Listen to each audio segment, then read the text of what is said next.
পুরা জাতি আগামী বাংলাদেশ পরিবর্তন এবং নেতৃত্বে ক্ষেত্রে ওনাকে একজন অপরিহার্য নেতা মনে করে।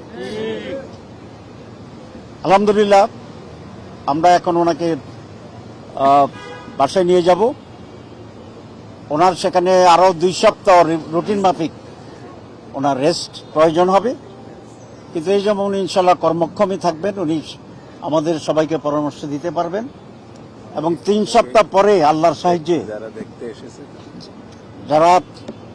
আল্লাহর সাহায্যে উনি জনসমক্ষে আমাদের মাঝে আল্লাহর সাহায্যে ইনশাআল্লাহ আবার অ্যাক্টিভ হতে পারবেন, দেশের জন্য জাতির জন্য খেদমত করতে পারবেন বলে আমরা আশা করি। আপনারা দোয়া করবেন।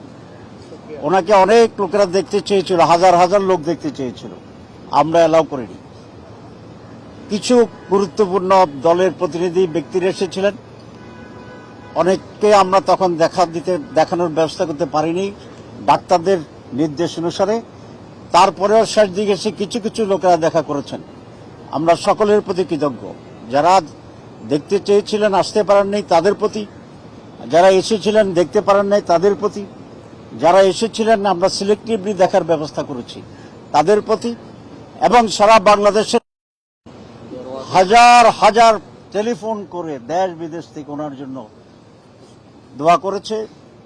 আমরা সকলের প্রতি, অনেক মা বোন রোজা রেখেছে আমি শুনেছি, অনেকে কান্নাকাটি করেছে শুনেছি, নফল ইবাদত করেছেন শুনেছি। সকলের প্রতি আমরা আমাদের কৃতজ্ঞতা জানাই। আমি বক্তব্য দীর্ঘায়িত করতে চাই না। আপনাদের মাধ্যমে দেশবাসীকে আবারও মেসেজ দিতে চাই যে ডক্টর শফিকুর রহমান আমিরে জামাত আলহামদুলিল্লাহ ভালো আছেন। আলহামদুলিল্লাহ উনি ভালো আছেন। আলহামদুলিল্লাহ উনি ভালো আছেন। আমরা দেশবাসীর কাছে আপনাদের মাধ্যমে সালাম পৌঁছাচ্ছি এবং তার জন্য আরো দোয়া করার জন্য অনুরোধ জানাচ্ছি এবং তার নেতৃত্বে বাংলাদেশে একটা পজিটিভ, সমৃদ্ধ, শান্তিময় বাংলাদেশ গড়ে উঠুক, এই ব্যাপারে আপনাদের কাছে আমরা দোয়া কামনা করছি।